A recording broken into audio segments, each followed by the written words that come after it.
अस्सलाम वालेकुम दोस्तों, कैसे हैं आप? ठीक हैं? हम लोग मक्का पहुंच गए हैं। आज सेकंड डे है हमारा मक्का में। अभी इस वक्त माशाल्लाह मस्जिदुल हराम में है, यानी खाना कबा के पास है। मैंने कहा क्यों ना आपसे पहले इंफॉर्मेशन शेयर की जाए कि हमारे साथ हमारी जर्नी कैसी रही। मेरा पहले जैसे मैंने आपको कहा था कि हम इंशाल्लाह इस्तांबुल जब रुकेंगे तो मैं आपको इस्तांबुल का एयरपोर्ट भी दिखाऊंगा, और वहाँ पे जो शॉप्स वगैरह हैं और जो ब्रांड्स वगैरह वहाँ पे अवेलेबल थी वो भी मैंने आपको दिखानी थी। लेकिन मसला हमारे साथ ये हुआ कि इस्तांबुल में हमारा जो ले ओवर था वो 7 आवर का था। लेकिन जब हम वहाँ पहुँचे तो ले ओवर यानी फिर हमें पता चला कि ले ओवर उन्होंने चेंज कर दिया, जो कि 7 आवर से चेंज होकर 2 आवर का हो गया था। तो इसका मतलब था कि हमने सिर्फ 2 आवर वहाँ पे इस्तांबुल में स्टे करना था। लेकिन मसला ये हुआ कि हम जब न्यूयॉर्क से आ रहे थे इस्तांबुल, तो हमारी जो मेन फ़्लाइट थी वो 30 मिनट लेट थी, यानी तकरीबन आधा घंटा लेट। तो यही है कि जब हम इस्तांबुल पहुँचे तो हमारा जो वैसे 2 आवर का ले ओवर था, तो वो फ़्लाइट लेट होने की वजह से वो सिर्फ 1.5 घंटे का रह गया। अब हमारे पास सिर्फ 1.5 घंटे का ही टाइम था, यानी 1 आवर 30 मिनट थे। उसके अंदर हमने एहराम भी चेंज करना था, अपना एहराम चेंज करना था, फिर बच्चों वगैरह को चेंज करना था, उनके एहराम वगैरह। और एक और बात ये थी कि जहाँ पे हमें इस्तांबुल में जहाज़ में उतारा, वहाँ से बहुत ज़्यादा वॉक थी हमारी दूसरी फ़्लाइट की तरफ। यानी वॉक ही हमें तकरीबन आप कह लें 10-15 मिनट्स 20 मिनट हमें वॉक के लग गए। तो वॉक करके जब हम पहुँचे तो उसके बाद तकरीबन आलमोस्ट 1 आवर रह गया था। तो उसमें फिर हमने एहराम वगैरह चेंज किए, वज़ू वगैरह किया। और मुझे याद पड़ता है कि जब हम जहाज़ में एंटर हो रहे थे तो हम आई वुड से कि लास्ट फ्यू लोगों में थे जो उस टाइम पे एंटर हो रहे थे जहाज़ के अंदर। तो यही है कि काफ़ी कम टाइम था जहाज़ में जब हम एंटर हो रहे थे। अच्छा, टोटल जो हमारी फ़्लाइट थी न्यूयॉर्क से इस्तांबुल की तरफ, वो तकरीबन 9.5 घंटे की थी, यानी 9 आवर समथिंग की थी। लेकिन हमें बाहर निकलते हुए तकरीबन 9.5 घंटे हो गए थे।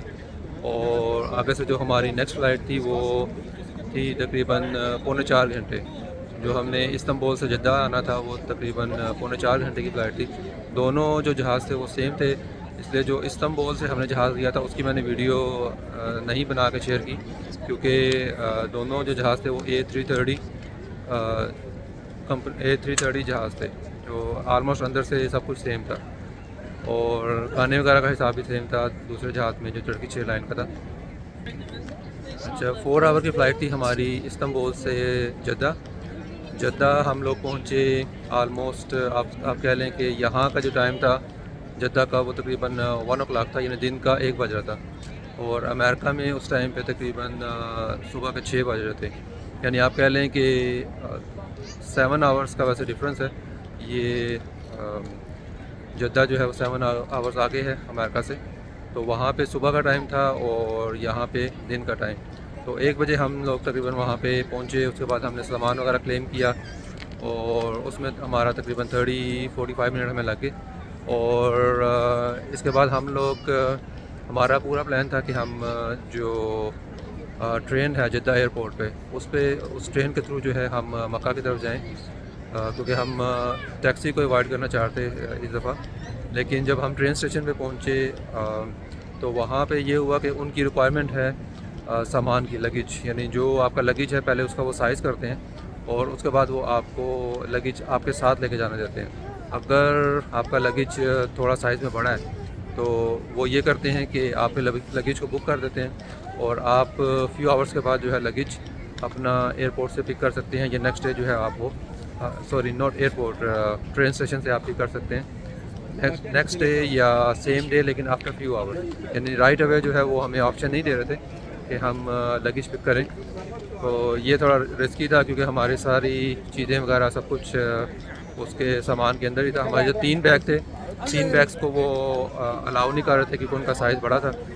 तो हमने फिर ये डिसाइड किया कि हम लोग ट्रेन ना लें और कैब के थ्रू, टैक्सी के थ्रू हम लोग मक्का की तरफ जाएं, क्योंकि ये काफ़ी रिस्की था। अगर चीज़ें इधर उधर हो जाती, हमारा कोई भी बैग गुम हो जाता, बच्चों की चीज़ें थी, हमारी चीज़ें थी उनके अंदर, फिर यहाँ पे काफ़ी हमें परेशानी होती। अच्छा, मैंने एक जद्दा एयरपोर्ट की भी एक स्मॉल सी वीडियो बनाई थी।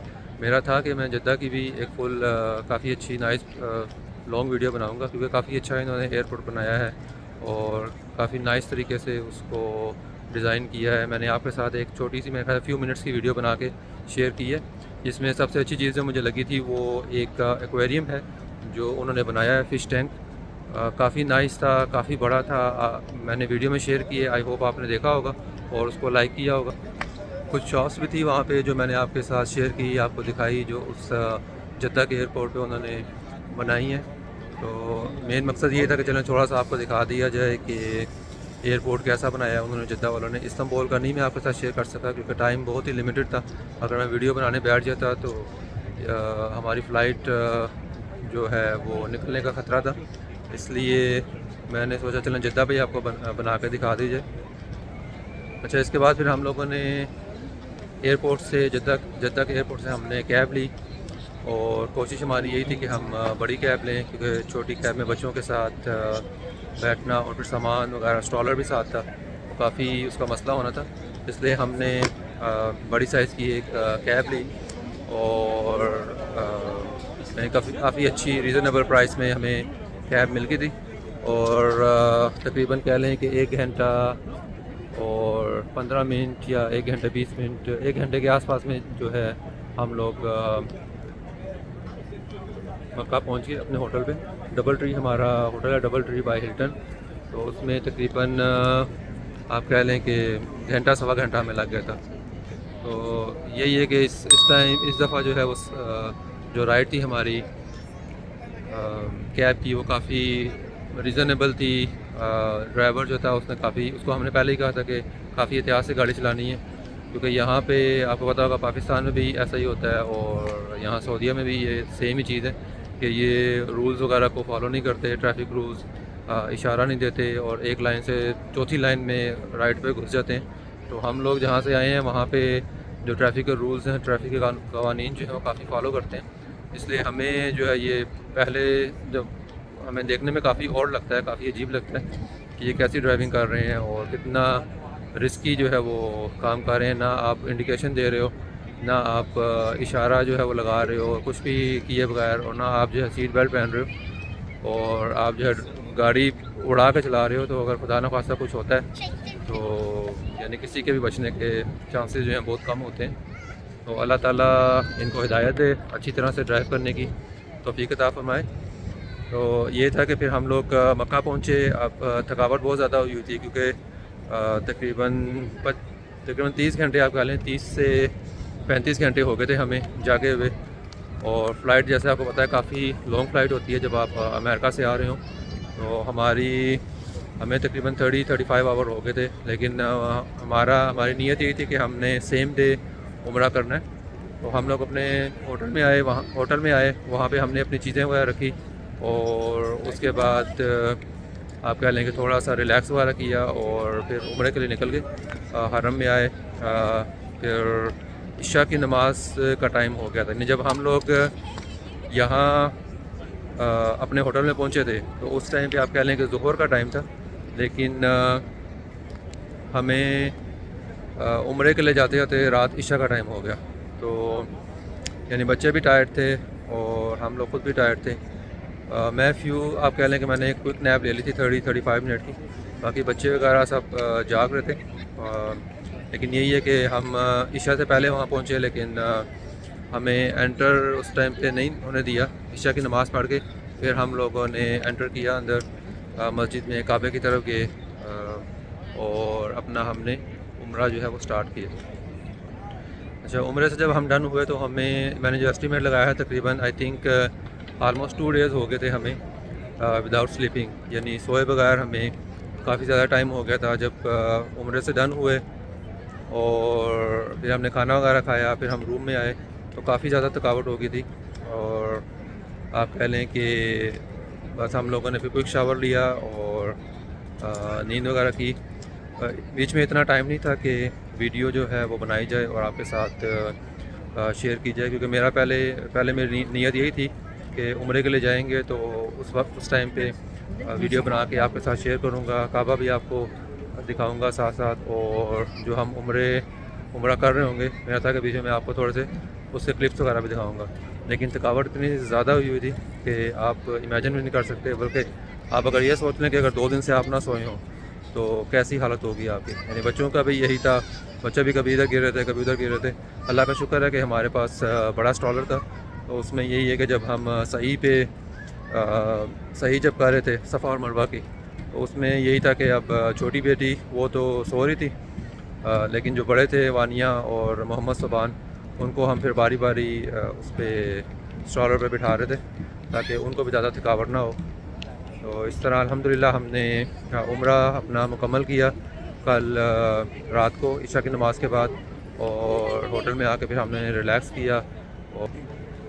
किया और जो है फिर हम नेक्स्ट डे अब ये हमारा सेकंड डे है यहाँ पे, और फजर की नमाज़, फजर और असर मगरिब वगैरह हम लोगों ने पढ़ी। और एक और बात, जो मेरी वाइफ हैं उनके कज़न भी यहाँ पे आए हुए थे उम्रा करने के लिए, और आज उनकी फ़्लाइट थी वापस पाकिस्तान की। तो उनके मामू के बेटे हैं, तो उनके मामू ने स्पेशल उनको कहा था कि आपने जाके मुलाकात करनी है। तो फिर रात को आप कह लें तकरीबन जब उम्रे से हम डन हुए तो हमें आई थिंक तकरीबन 12 का टाइम हो गया था, पौने 12 का। फिर उस टाइम पे उनको हमने मैसेज किया, और ये तकरीबन 1 बजे का हमने उनको टाइम दिया, तो उन्होंने कहा कि इंशाल्लाह 1 बजे वो पहुँचेंगे। तो वो 1 बजे हमारे होटल आए, उनसे मुलाकात हुई, काफ़ी अच्छा लगा माशाल्लाह उनसे मिलकर। काफ़ी अच्छे नाइस पर्सन थे, फ़हीम उनका नाम, और माशाल्लाह कुरान के हाफिज़ और नात वगैरह पढ़ते हैं कुरान की माशाल्लाह।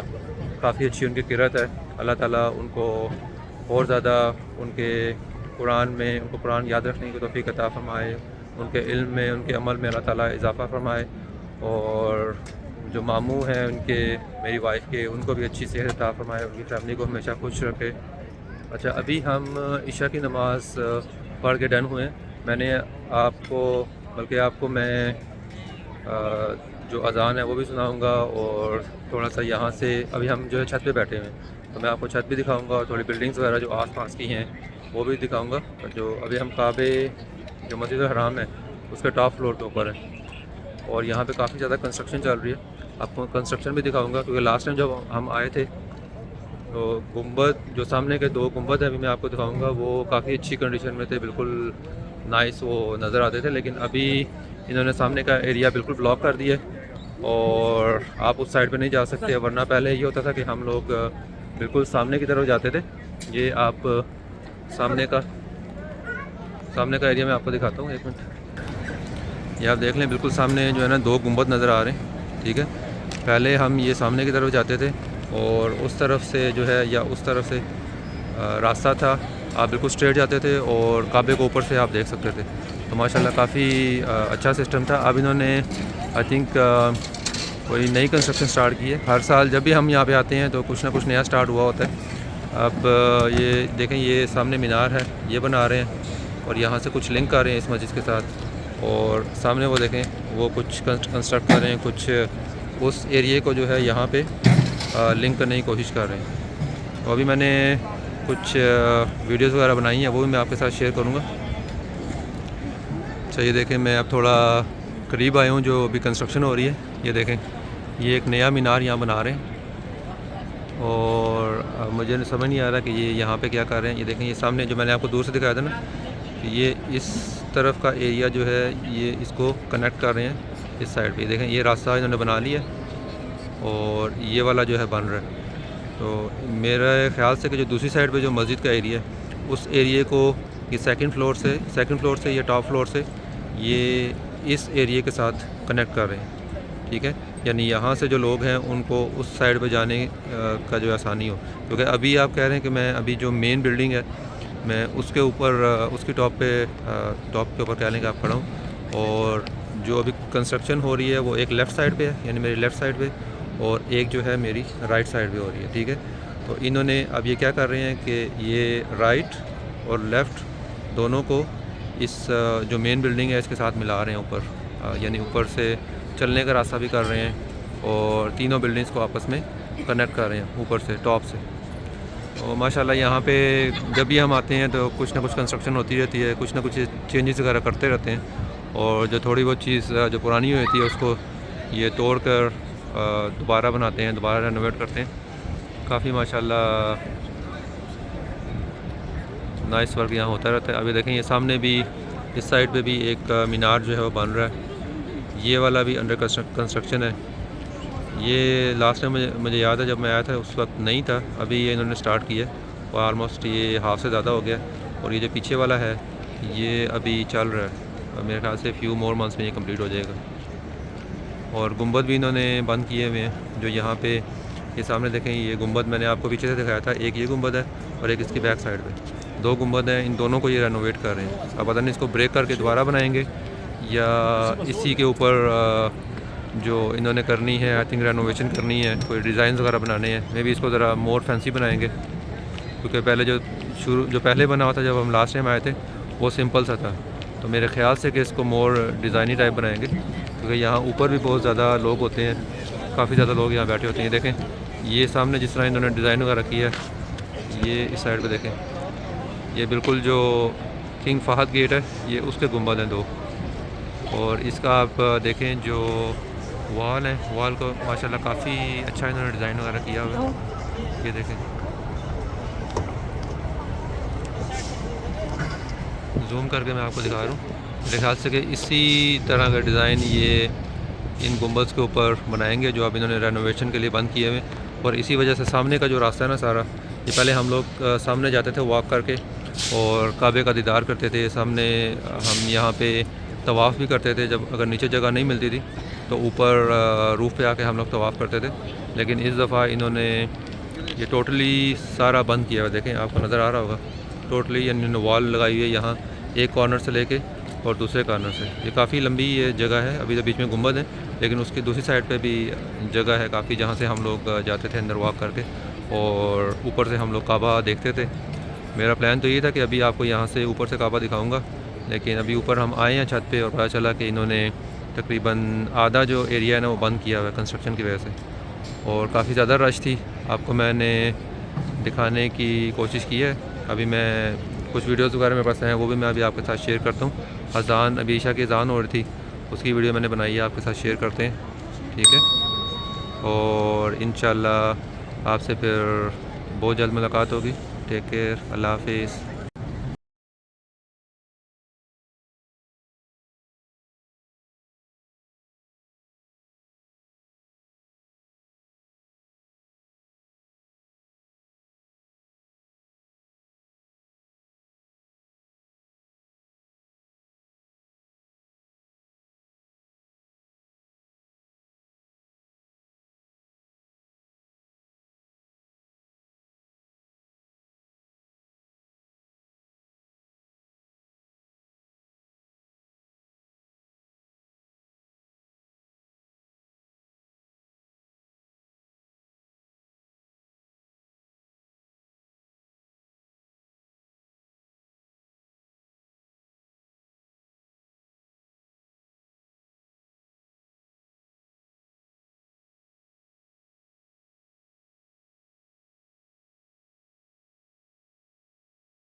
ये देखें दोस्तों, ये सेकंड फ्लोर से आपको फर्स्ट फ्लोर का मैं व्यू दिखा रहा हूँ। नीचे देखें, अब ये ईशा की नमाज़ जैसे डन हुई है और लोग वापस जा रहे हैं अपने घरों की तरफ। कुछ लोग बैठे अभी भी इबादत कर रहे हैं।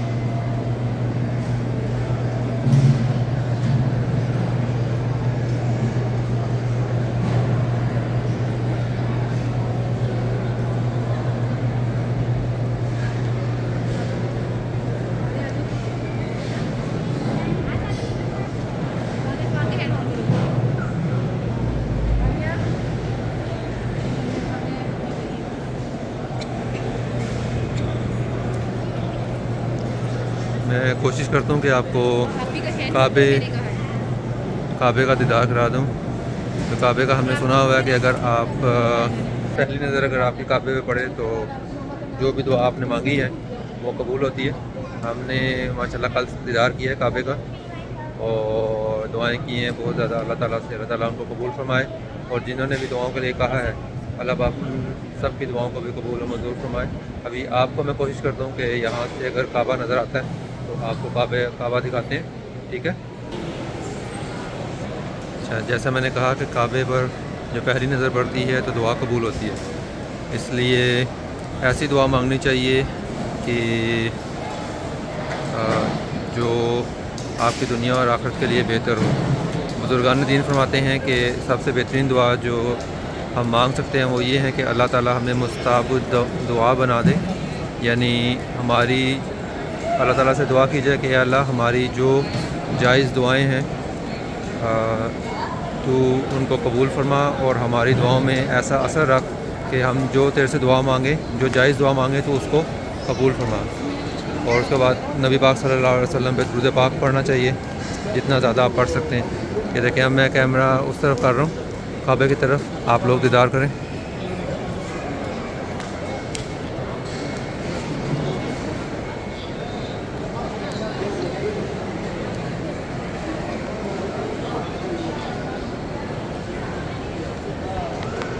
मैं देख रहा हूँ व्यू कहीं से अच्छा मिले।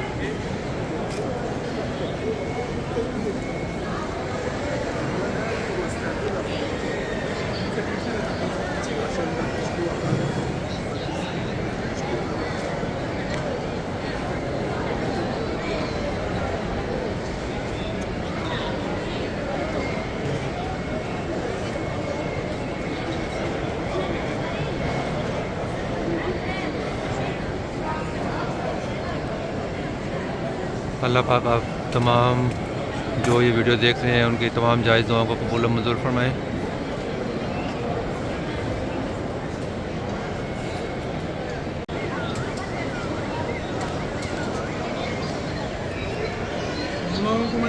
तमाम मुसलमानों को अल्लाह ताला बार बार हर साल उम्रा और हज करने की तौफीक अता फरमाए। आमीन।